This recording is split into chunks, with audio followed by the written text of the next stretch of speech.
Hello and welcome back to HappyPorch Radio, the circular technology podcast. I'm Barry. Hi everyone, I'm Emily. Welcome back. Over the last 3 seasons, we've explored and heard so many amazing stories about circular innovation from entrepreneurs, from researchers, consultants, and more. And what is the one thing that we say at the end of almost every single episode, Barry? You usually say it actually. We wish we had more time to dive in. I always want to geek out more. And so this time we've decided to indulge that curiosity and take the time to explore some big questions from some of our favourite circular topics. First up is the role of digital technology in fashion resale. Yes, over the next 3 episodes, we're going to be exploring the world of re-commerce, taking a look at the big picture today, how it could look in the future, the role that tech is playing in this growing sector, and investigating the circular impact of clothing resale. To help us explore this story, we've got guests from across the industry. But we'd also love your input. So if you work in the sector or you're curious, or you have questions, comments or ideas, please reach out. We'll include as many as we can in the 3rd episode. Email us on hosts@happyporchradio.com. And if all goes well with this mini-series deep dive, we'll be back with another bunch of episodes on a different circular topic very soon. So, Barry, why start with fashion resale? From a circular economy perspective, re-commerce and resale is one of the core strategies, reuse. We want to keep goods in use at their highest possible value for as long as possible. We've put all this material and all this energy into creating fashion. Instead of just using it once or not using it, resale allows us to explore ways for maximizing the value from those goods. And from a technology perspective, we know that technology has and is and will have a huge impact on fashion re-commerce in every way. And so it's a really interesting topic to explore the overlap between circularity, the role of technology, and where resale fits in the broader system. Yeah, and re-commerce isn't just limited to fashion, obviously, but fashion is what we'll be focusing on for the next few episodes.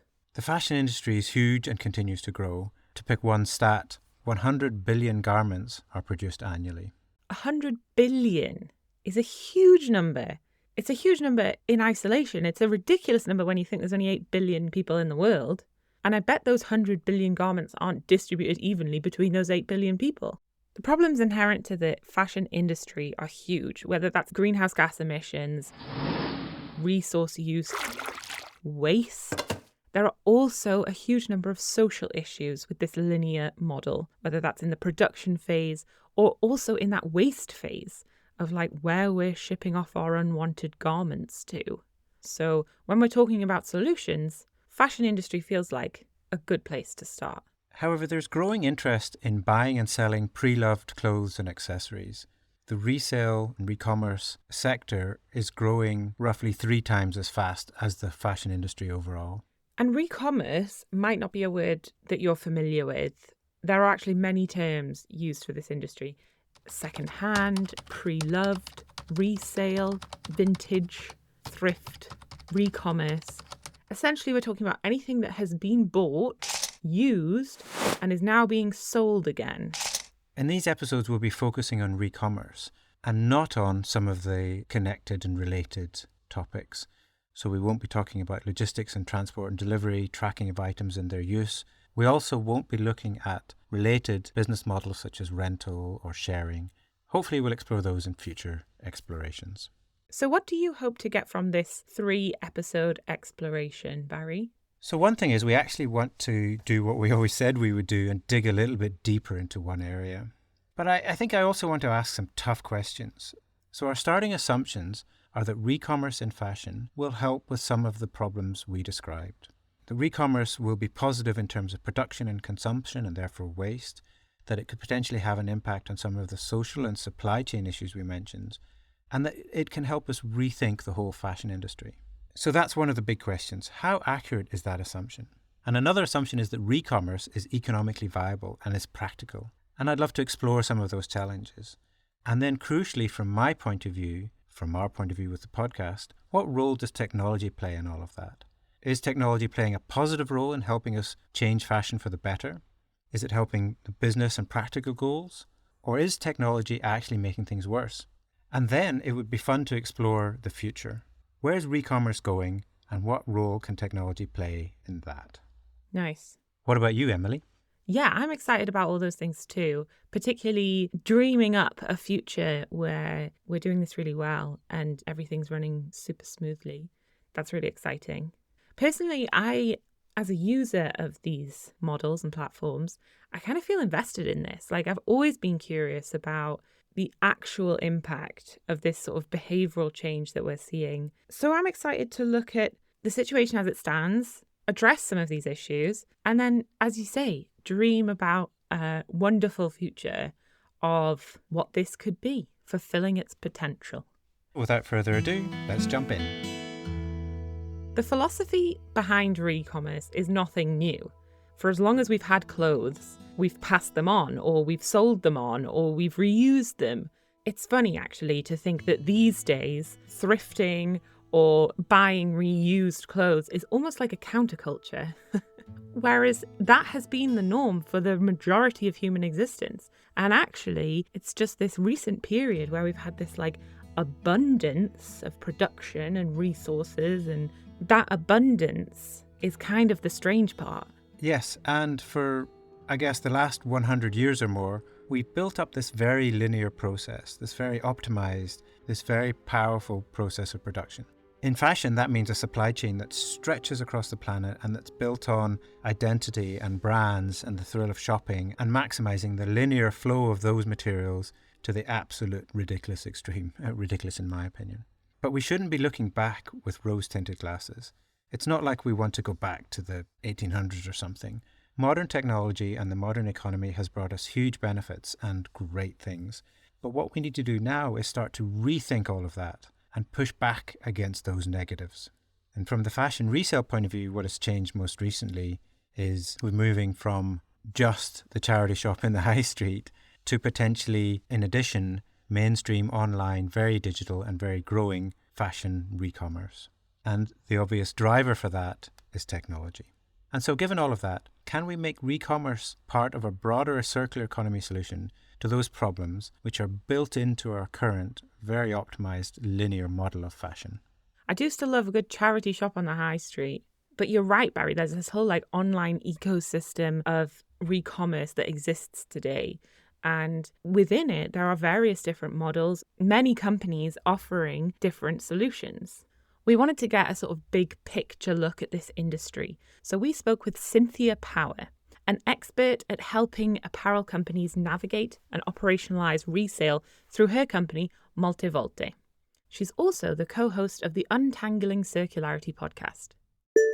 I think that re-commerce is alive and well. I think that it's actually becoming more of a sophisticated kind of industry, and it's got so much going on. So you have peer-to-peer marketplaces like Poshmark and Depop. You have third-party marketplaces like ThredUp who are gathering clothes and selling them. You have branded re-commerce where you have brands actually creating their own resale experience for their customers.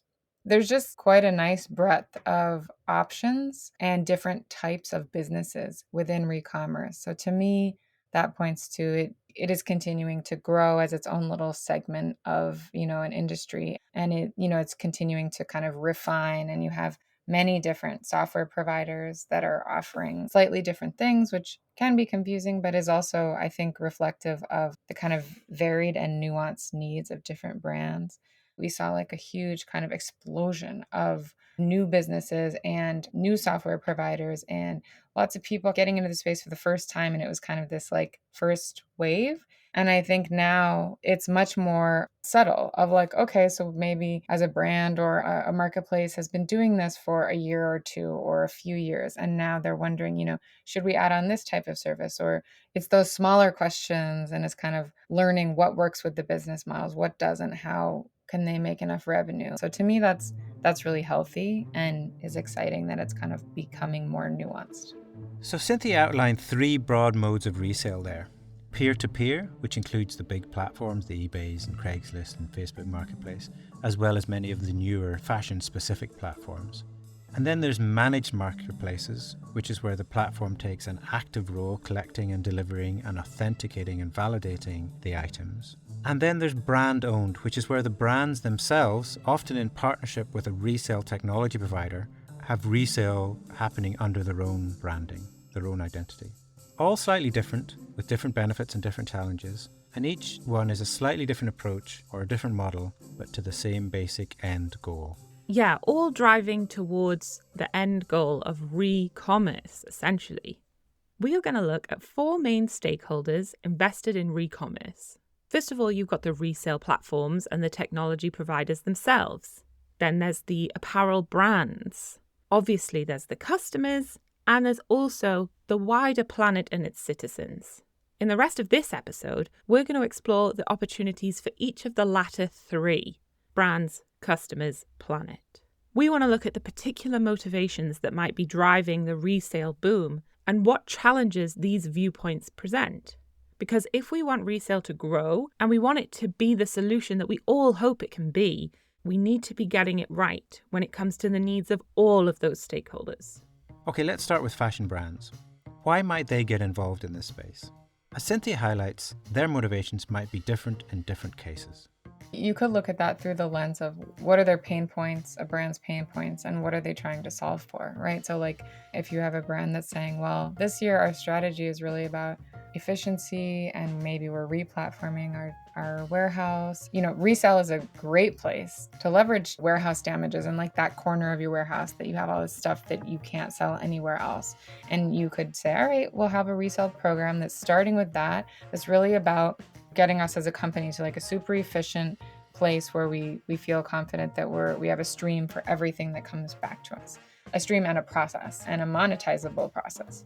Or you could have a company that's saying, well, we want to like build our customer loyalty and we really want to work on customer acquisition. And then, you could go peer-to-peer first. And I think that's great, especially for loyalty and acquisition. So I think that every brand will have the way that they want to interact with the product that they have already made and already sold. I believe the best thing to do is to figure out how to have that conversation with your customers so that you can benefit from all of that loyalty and those touch points with your customers. And I feel like the brands that haven't gotten involved in resale or circularity yet, I'm kind of like, don't you want them to come to you and ask you this and ask you that and have you be one of their trusted brands that they keep coming back to? Like that is a loyal customer. So I see that opportunity. I think more and more brands will see that opportunity. And I think it's just, there isn't one size fits all about like what every brand should do. For brands, there are lots of potential benefits here. Yes, it might be about creating a more efficient business. It might also be about generating a whole new revenue stream. And it might be about improving their environmental and social responsibility, whether that's to meet shareholder demands or to appeal to customers who value that. What is interesting is that Cynthia highlights that a huge part of a brand's identity is tied up in their relationship with their customers. And resale offers brands the opportunity to strengthen and deepen that relationship. We also spoke with Andy Rubin on this point. Andy is the founder of Trove, a tech provider that helps brands set up their own resale programs. They've worked with the likes of Patagonia, Lululemon, Levi's, Canada Goose, big names. But before he got into that, he actually founded a peer-to-peer marketplace called Yerdle. In our conversation, he explained to us what was so attractive about the brand-owned approach, so much so that it led him to completely switch the model that he was working with. We realized at a certain point in that journey that brands had such an advantage when a brand would own this business themselves, because a brand could essentially use resale like a channel. In other words, increase loyalty and customer acquisition, revenue, brand protection. And so the inevitability of living in a world where more of the items that we get come from other people. Brands have both risk in that, in other words, being able to continue to uphold the brand, and they have opportunity when they think about owning that secondary sale. So it would be a natural extension of what a brand would want to do to be a better brand, just good business. So it's interesting that Andy considers a world in which resale is the norm to be inevitable. And we've seen this for years on some of the earliest peer-to-peer platforms. In that context, it does make sense for why they would want to get involved, either as a more active presence on some of these third-party platforms or through their own channels. Even if they're not yet seeing the direct business benefits, they may be getting pressure from the press, from competition, and from their customers. Yeah, and it sounds like getting on board with resale offers brands much more control over the life cycle of their product, as well as over their relationship with their customers. When you're a brand, you've got a very specific point of view that needs to come through the integration, everything that you do. So, of course, as a brand, say you are Carhartt as a global brand, Carhartt's very specific in the way that you're going to want to price, the condition grade, the description, the merchandising of pre-owned items. Of course, a Vestiaire, a ThredUp, or RealReal, an eBay model is going to be an eBay model, not a Carhartt model. So as a brand, an element of the technology that I think often gets glossed over is, of course, you can and should work with every third-party marketplace. But the way that you really own your brand requires either the technology or ideally the partner who can allow you all the dials to make sure that every element of the used program is consistent with your brand. What Andy's saying there is particularly true for luxury brands, those looking for exclusivity or brands with a strong identity and a strong presence. I would definitely think highly of a brand if they had like their own buyback scheme or something like that. Whatever their motivations might be, I know that in that case, I'll be getting their product, even though it might be a used version of their product. And in particular, I'll be getting their service.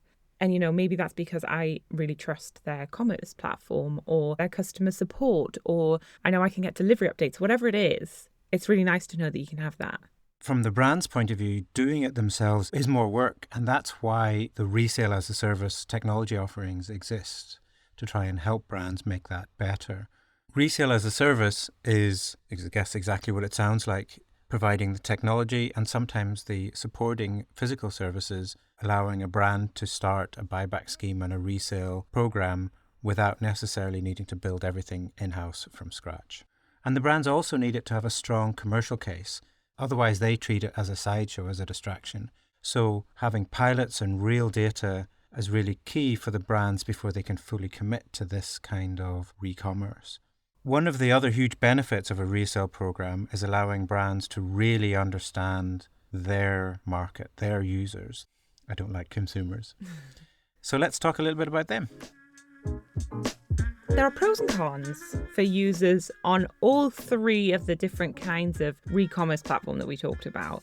We're going to use the word users. As you said, Barry, you don't like the word consumer. I don't like it either. Maybe buyers sometimes people use, maybe customer. But these people are using the platform, so let's call them users. Yes, consumers is very linear thinking and demeaning and a horrible word. But even more so in re-commerce, I'm not just buying the product. I'm engaging with maybe selling it or returning it to the brand, or maybe I'm building a relationship with other users of the fashion that I am most passionate about. Or maybe I'm building a loyalty and a relationship with a brand that I think is living my values. It's a much deeper, much broader community building aspect. And so consumers is just both horrible and technically wrong. Yeah, it's incorrect. Great. So we're going to say users. The first thing that comes to mind is the financial benefit that users have, that they can buy any kind of clothes and garments at a cheaper price. And what's more, if they're selling their own used garments, they can get a bit of money from that. So their financial benefits seem very clear. And that's often the starting point or the sort of headline for getting involved in this. I can maybe get hold of things that I like that I can't afford necessarily at the top price, or maybe I can get involved and then resell it and then allow my wardrobe to evolve, hopefully without building huge waste or throwing a lot of money away. I think there's also that kind of like thrill, the excitement of finding something a bit different, you know? And to me, that's always like the joy of going to a charity shop or like a vintage shop or something and finding a really unique item. And particularly if it's a bargain, you know, that's a rush. And you get the joy of knowing that it's not contributing to this destructive linear way of doing things. I think that is the start of where the conversation should be going. We should be moving away from, and many of the marketplaces are, and the brands are, moving away from, hey, it's cheap, to there's this relationship with the clothing and the fashion that re-commerce allows to make much deeper. And that also allows us to think a little bit deeper about some of the challenges. So the paradox of making something more efficient, or the paradox of potentially making it me feel good in terms of environmental or social impact, is that then we just do it more. So if I buy lots and lots of stuff thinking, oh, it's fine, I can just resell it, then that actually maybe we aren't helping with waste or the mass production and the problems with the linear economy. But if I'm in understanding and getting a little bit deeper into thinking about my wardrobe as a whole and that kind of thing, then it changes the conversation a bit. I think it's interesting, right? Because if I weren't using secondhand, not everything I buy is secondhand. But when I buy something new, I really like to buy from a brand that I trust and that I like kind of agree with their ethics or values in some sense, right? When it comes to buying secondhand, you kind of get the best of both worlds because you can buy a brand that you wouldn't necessarily buy from if you knew it was firsthand, but you still get to have then whatever nice things they create as a brand. And I think that sort of beating the like capitalist giants is not an uncommon driver. Open your TikTok and your whatever else the young'uns are using these days. And it's all about the sort of secondhand, vintage. And I think that just anecdotally, from what I see in the world, there is a kind of generational shift towards these pre-loved ways of doing things. Interestingly, Cynthia points out that this may be more nuanced than it might first appear. I think I would say that while, yes, people in their teens and 20s seem to have more awareness about like ethical production and fairness and all of that, but then you also read about how Gen Z also buys a lot of super fast fashion. So my sense is that it's kind of both and that it's more about them at the highest level and other generations as well, just continuing to have a larger degree of acceptance of used product. It's almost like shopping online, where like I remember there was a shift when I just started buying things on Amazon because I was like, this is so easy. Not like super proud of that, but I think that's very common behavior pretty much everywhere. And I kind of feel the same about resale and used shopping, is just that it's becoming another channel where people either they're already shopping it and they're continuing to kind of increase. They realize like, oh, you can find almost anything used. And so they do it more, look for it more, or maybe they haven't done it yet, but it's like the more they see everyone else just doing it and all of these platforms, and you go on ThreadUp and Poshmark and everything else, that you kind of realize like, oh, am I like missing out on something that's actually pretty cool? So I think that individual citizens are definitely driving this kind of continued uptake and interest in used. And when you see the yearly reports come out, I feel like that percentage of people who buy used just grows a little bit every year. I think Cynthia sums that up really eloquently there, and also hints at tying that back to what we were saying about price being just one factor. There's ease of use, there's the scale of the awareness. Presenting re-commerce in fashion as purely an ethical decision or purely a financial decision will only ever get it so far. I agree, Barry, because it's like this is trendy, right? Which is another reason people are doing it. That's true, and it's growing fast. But despite the benefits we described, and despite the rate of growth of pre-loved and second-hand re-commerce, it's still a fraction of the overall fashion industry. Cynthia touched on the ridiculous growth of fast fashion there. So while more people each year are really using resale and engaging in resale, there's a lot of work to do to bring it further into the mainstream.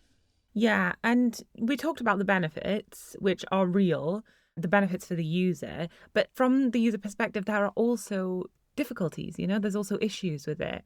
I mean, there's issues with buying online anyway when it comes to clothing. Maybe you're not sure of like the size or the colour or the feel of it. If you're buying online and it doesn't fit, can you return it? Will you return it?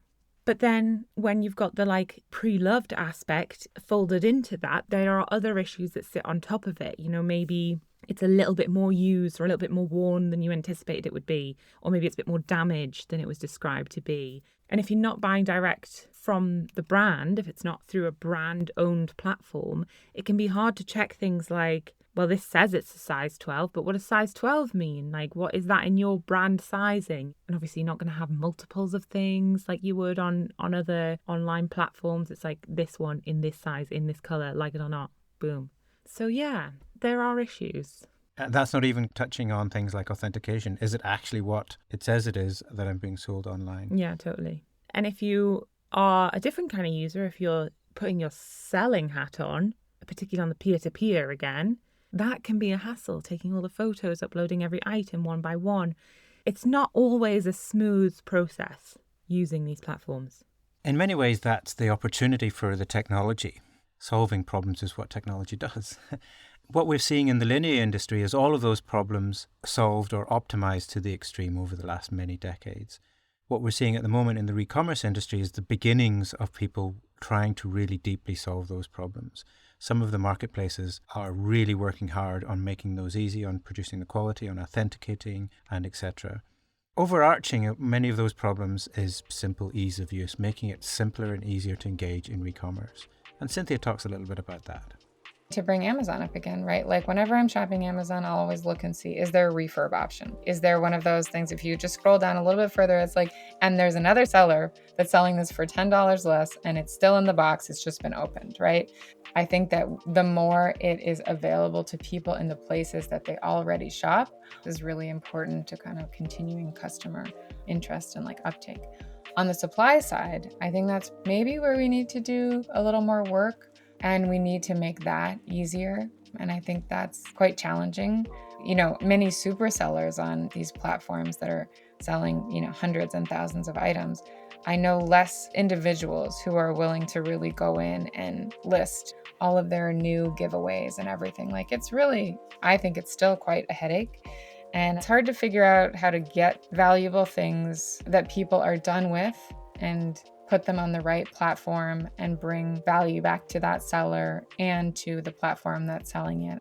Yeah, I mean, that's the dream, to have this be a really simple, smooth process, right? And then obviously from the brand-owned side, it's got to be such smooth integration. As Cynthia said with Amazon, you can literally be looking at one product and see whether you can get it new or used in exactly the same space. Like the barriers to purchasing and selling need to be really, really low. And at the minute, they're still kind of high, Yes, and that's why re-commerce realistically is still a smaller part of the market. It is growing though, and I think one of the reasons it's growing is some of those things are getting better. The technology, the providers of these things, the businesses who are looking at it, the brands who are implementing it, are all starting to look and see the opportunity in solving some of the problems we touched on. Later in the series, we'll talk to some of the people who are working on technology to help with that. There's still lots of work to be done. Remember, we're trying to reinvent a linear economy which is hugely optimized, so we're still in the learning phase. Yeah, there is a lot of work to be done because ultimately we want this to touch everyone. We want this to impact the whole world so that it's absolutely global and changes on a planetary scale. We already mentioned in the intro some of the negative environmental and social effects of the current linear system. The assumption is that used has fewer negative impacts than new. And that assumption is only true if the resale, the re-commerce marketplace actually reduces production of brand new items, actually reduces the amount of material used, reduces the amount of waste, etc. In the resale world, that is known as displacement. If we buy something used, we do not need to create from scratch the equivalent new thing. And this is really complex. We spoke with friends of the show, Jared Fisher and Christina Bull from QSA Partners, who you might remember we spoke to back in season 7, episode 3. We spoke to them again for this episode because they've been doing some research with the re-commerce platform Depop on exactly this question of displacement. In our conversation, Jared mentioned that the data on re-commerce in general is patchy and it's really hard to collect. Re-commerce has been on a massive journey, hasn't it? I think over the last few years, we've seen massive growth in online trading, whether that's officially through platforms like Vinted and Vestia, and there's many of them, or whether it's more casual, what we call peer-to-peer trading between people on Facebook or Instagram or TikTok. And there's been a huge growth, and it's really hard to understand how much exactly is going on because there's no real transparent data on volume of trade. So as Jared explains, stats on re-commerce, understanding the scale of re-commerce is difficult. And even if we knew all the statistics for resale, displacement is still really hard to measure. Here's Christina. I think on the point of displacement as well, there's certain aspects of the re-commerce market that probably are driving displacement. Some resale sites, because of the price pointing, the way in which they are set up, they are peer-to-peer, they're much more about the social aspect, I feel do have a higher displacement rate. For some of the other platforms that might put the pricing of products at a lower value to kind of keep the trade moving, might not actually have a good displacement rate because, oh, it's a £5, I'll buy 3. As opposed to, I really want that one item, therefore I will only buy that one item and that item will stop me from buying a new product. Christina's point here really makes sense to me, that displacement itself actually kind of depends on the product and the price of the product. It's that balance between making sure secondhand items are better value than buying new, because we said that financial incentives are a really big part of this, but also they can't be so cheap that they completely lose all their worth, because then it seems counterintuitive to what we're trying to do with the whole re-commerce thing anyway. Obviously, that depends a lot on the original quality of the garment. If the original item costs £7, not really got many places to go after that. And I think this points at the key challenge with that question we started with. Does resale help solve some of these problems with the linear economy? And the answer is, as with all these things, complex and nuanced. For me, one of the most interesting aspects to understand is aligning incentives. If a resale business, resale marketplace, is purely incentivized on bulk, on turning product, on selling as much as possible, well, we know the extreme of that. We end up with the super fast fashion and the craziness that happens there. So how can we, within re-commerce, align the incentive of reducing the horrendous impacts and still having successful, viable businesses? Many questions there. But perhaps we should be rethinking products themselves as something that has more inherent value, not just for my one or two wears, but maybe for generations, but at least for some re-commerce. The problem still remains, Barry, that we don't actually know how much displacement is happening or is not happening. Jared pointed out that a lot of the time research on this relies on self-reporting. So the original surveys, I think, were done about 10 years ago by an organisation called WRAP. And they interviewed people, having just made a purchase, saying, is this going to stop you from buying a new one? But I think, the risk of that approach is you've just bought a thing, you've got that buzz of having just made a purchase. And so you're bound to say, yes, I'm going to wear this loads. More recently, we've done look-back research, if you like. So we've asked people, over the last 6 months, have you purchased used stuff?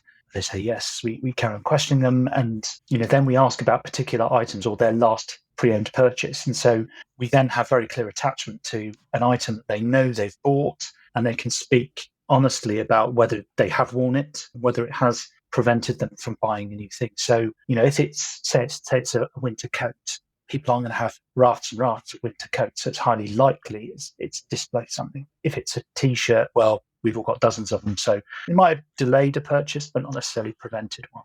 And so we've developed this methodology of saying, is it likely to have completely replaced or only kind of delayed a purchase? And we attribute different levels of displacement. So now we're getting to the real meat of the problem and hinting at ways where we can actually gather better data to understand displacement. But it's not an easy thing to understand or to measure. For me, that raises the question, what role might technology play in improving the quality and quantity of data so that re-commerce platforms can understand this and we can tie it back to that aligning of incentives? You talk about the data and the tech, Barry, and I'm thinking about the mindset. Because I do find it interesting, that a user's mindset about different garments in their wardrobe is different. Sometimes we do look at a T-shirt or something and kind of don't give it much value. If you compare it to, as Gerard said, a winter coat or something, there are things that we own that we don't value that much. That's just like kind of part of the mindset. And I don't necessarily want to put all the responsibility on the user there as like us as citizens who own things, because I do think that there's a huge influence from the apparel industry to reinforce that mindset. The elephant in the room there, for me, is externalizing the costs. So the things that we own that are cheap and we can have lots of them or buy them and it doesn't matter if they don't last very long. The reason for that is because our system, our economy, our linear economy has externalized those costs. The climate, the waste, the social, all of these things come from costs just aren't built in. And so now we have a really deep challenge of how do we make clothes affordable and bring in these externalized costs. And I agree, that responsibility shouldn't sit with the buyers. And it's a mindset that the fashion industry thrives upon. Christina, you talk about like fulfilling a need. And I mean, I know a lot of people who buy things not because they're fulfilling a need. And I think actually driven by the branding. It's not coming from the customer side necessarily. It's coming from the other side of like, well, this has been put in front of me, so I'm going to buy it. And that's as true of Vinted as it is of, I don't know, Nike. Yeah, absolutely true. And you're right, it's driven by the brand marketing and working with brands. We work with a whole range of brands. The budget of a sustainability team versus the budget of a marketing team, you can't even compare them because it is still that mindset. And that's kind of the stuff that we talk about around circular business models, when in order for them to be taken up by a brand fully, you have to get everybody on board. And therefore you have to get marketing on board. But it can't be a marketing driven activity because then the sentiment gets lost, because actually they don't really mind who the customer is as long as that product's being sold. So it's definitely making sure that the marketing of the circular business model has to be because it's displacing, and then that's getting into a whole mindset of, well, do we really want to displace a purchase? I mean, this really is like the big question for me when I think about all this.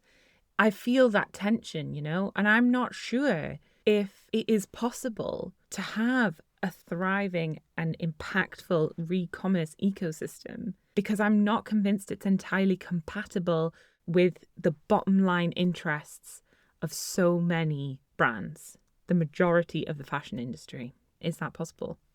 Are their incentives actually aligned? Like, the platforms just want the things to sell as much as possible.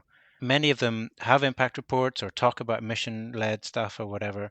But how closely do you think those things are aligned to having that impact on consumption? I think one of the challenges is those re-commerce sites, like you say, are looking to turn stock because, some of the platforms have huge numbers of products on them. So they have to turn the stock. And even if it's peer-to-peer, there's still kind of the need to have fresh product on there.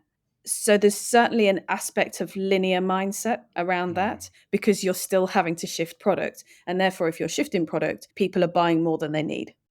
So in reality, there is a risk that better re-commerce actually makes things worse. This is a recurring challenge in a lot of the circularity discussions.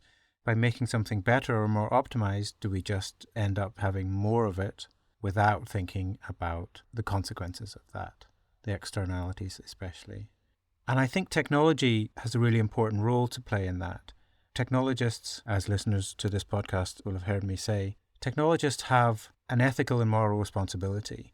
Software engineering is one of the peak skill sets in the history of humanity. One of them. And we can't ignore the impact that we have with the technology that we create. So thinking about the role of the technology and aligning these incentives and finding the right way for re-commerce to be successful, to think about the challenging things around displacement, for example. And that's not even touching on some of the other impacts. Yeah, I think that's something that's come to my mind is, we're talking about the best thing for these items is that they are used by as many different people as possible to like prolong their life. And we've got to make sure that they're reused. But that in itself has some impact, right? Because it's got to travel and it needs packaging, and we've got to think about energy, costs of servers and stuff like that. I think what I'm trying to say is that it still feels like we're thinking quite narrowly, but the skeleton of re-commerce and the technology within it can be used in combination with like many other mindsets to have many other solutions and many other outcomes. Yes, we're asking some huge questions here. And we're going to keep coming back to those questions through this episode and future episodes of this exploration. Thinking about impact, for Andy, who we heard from earlier, displacement isn't always the only or necessarily the best way to look at this. There are things that on the surface seem really good to us that don't actually pencil in emissions. And as there's more insight that potentially renting a t-shirt will just not be worth the squeeze. In fact, we're going to be going the wrong direction. let's be careful to not just get really excited about models that feel really good, but actually don't have the right outcomes that are the intent of what we're doing. Andy uses renting as an example there, but the principle holds true, perhaps even truer for re-commerce. It's an interesting question, but how can we actually put numbers on this? Alongside J.R. Siegel from Worldly, Andy has put together a white paper. So far, we've been thinking about this from a whole industry perspective, but what about from an individual company? J.R. explains. We took a very brand-centric approach to look at what does this mean for the carbon impact of a brand and how they report their carbon footprint, which is slightly different than what does that mean for the world and is it causing folks to consume less? We just don't have enough good data to know that. I'm very supportive of academics doing more research on this so we can get a better displacement rate and we can add that into our calculations. We're just not there yet. And so what we did is we split the industry into 5 different brand archetypes. Those are premium apparel, outdoor, mid-tier apparel, athleisure, and fast fashion. Where is each of these 5 archetypes in 2023?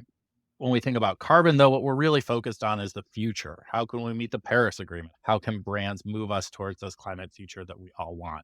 And so for that, we considered 3 future scenarios out to 2040. The first is business as usual. The second scenario we model is to say you really lean into supply chain decarbonization. If you do that, you're able to decarbonize by about 2% per year based on material efficiency, working with your supply chain, taking all these interventions. The third scenario is say, hey, what if we pull all those supply chain decarbonization levers that we know we can do, and we know every brand can start on today, and we also rev up a resale business, a re-commerce business. Then we ran the numbers out to 2040, and those are the results that came out in the white paper. So we already discussed how what type of product we're talking about will have an impact on displacement rate. And the research that JR and Andy have undertaken indicates that product type can also be a major factor when it comes to determining where resale can help companies achieve the most climate impact when they're looking at emissions. The question we're asking then in the 3 scenarios, where did scenario 3 meaningfully bend that arc of carbon between now and 2040? And what we found across all the data, if we simplify everything, there were 2 factors that were really dominant in how to assess that. The first is when a brand sells products, all their products, some of their products, whatever products that have value after the first sale, circular models have potential. When a brand is producing and selling a product that really there's very little value after the first sale, a circular model is not going to be the best lever to pull. In fact, likely the best lever to pull is dematerialize that item as much as possible because the second, third, and fourth sale is really not going to be there. There's just not the demand. So that is the first reason that we tend to see the greatest opportunity with premium apparel, luxury, outdoor. The second one then is when you are doing that as a brand, capture as much of the revenue on the second and third and fourth sale as possible. And the reason for that is when we talk about shifting from a linear to a circular model, and we talk about the effects of the production, the more you can substitute $1 of revenue growth for an item that does not have to be produced, that takes away from an item that did have to be produced, your overall footprint for your revenue growth goes down or is less than it would have been had all of that come from new production. So Andy and JR's white paper is looking at greenhouse gas emissions, and we've talked about that as one aspect of the broader challenges within the linear economy.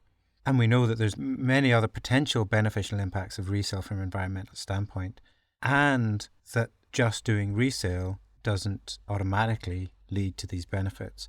Yeah, I think from everyone we've spoken to so far, what is clear is that there's a lot of nuances and complexities, It depends on what kind of product we're talking about and what kind of platform we're using and what kind of process and all these things. It depends on these things, right? And that complexity seems so inherent to this that it's impossible to just try and simplify and look at one thing. And also speaks to how re-commerce needs to be able to work in sync with so many other interventions, whether that's got to do with emissions or other circular practices. I do think that there needs to be this big picture approach. Otherwise, you lose the complexity and, it's not going to work. I don't know. Otherwise, it's rubbish. So where does this leave us so far? We started with two big questions. One was the assumption that resale can help with many of these challenges with linear fashion. And the second one is, what is the impact of technology? Is it really positive? What are the challenges with that? What are your reflections, Emily? Yeah, I think we're still kind of left with those questions. But it has been really interesting to look at the layers and layers of detail and nuances that have come from these conversations. And we need to keep asking these questions. We need to dive deeper. Are the platforms the best way to go? Are they actually successful enough as businesses to keep them viable? Are brands buying into this in a sustainable way? How is this industry going to continue to evolve and grow? I'm super interested to kind of think about where we're moving with this as we look forward.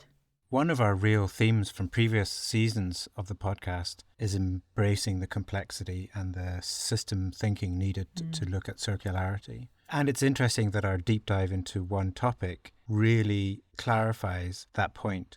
It's complex and it's difficult. Mm-hmm.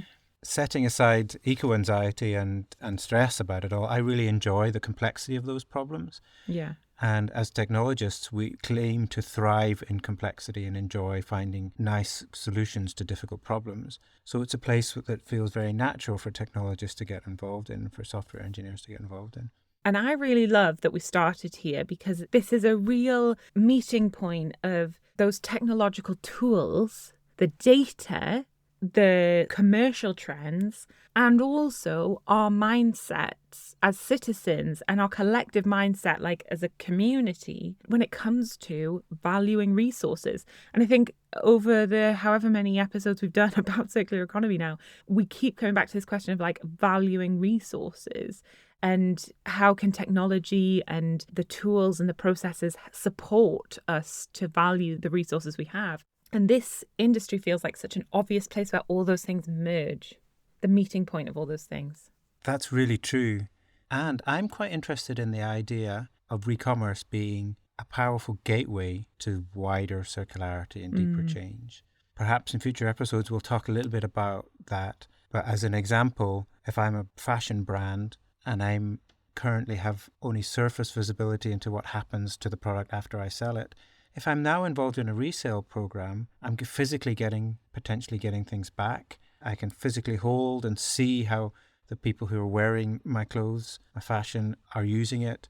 I can start to build a deeper, repeated relationship with those users. I can start to look at aspects of the business which might have been seen as waste, as opportunities. And maybe it opens the door to some really exciting potential changes. And I think the same can be said for the users on the buyer's side. It's quite an easy way to step into the world of resale, but obviously resale goes far beyond the fashion industry and could maybe open the doors to understanding other elements of circular practices outside of your wardrobe, maybe further into your house or your family or your business or whatever. And I think that, it's a gateway in so many aspects. So in this episode, we've set the scene and we've looked at perspectives of the brands, citizen users, and their broader environment. Next time, we're going to explore solutions to some of the challenges we've raised, and with particular reference to the fourth group of major players in this space, the platforms and the technology providers. Before we go, we want to leave you with a stat that Andy Rubin shared with us, reminding us of re-commerce's potential. Business of Fashion's got a stat out there that I love that isn't just looking at the amount of things in our closets, it's looking at the desirable things in our closets that somebody else would want. And their best estimate of the value of those items sitting idle in our closets right now is $2.1 trillion. Wow. So anyone who operates in retail, e-commerce, physical, any retail, has to look at $2.1 trillion and say, wow, if you light up $2.1 trillion, that will change everything. Am I prepared to be half a step ahead or half a step behind as customers continue to move into thrifting and resale? Thank you for listening to this episode of HappyPorch Radio. You'll find our show notes at happyporchradio.com, which include links, resources, and much more. We'll be doing more exploring circular tech topics in the future. So let us know what topics you'd like us to explore. Reach out to hosts@happyporchradio.com. We want to say a big thank you to all of our guests that joined us for this episode. Their details and contacts are also in the show notes. I've been Barry. I've been Emily, and thanks to Ben helping us behind the scenes. Thanks for listening. Until next time.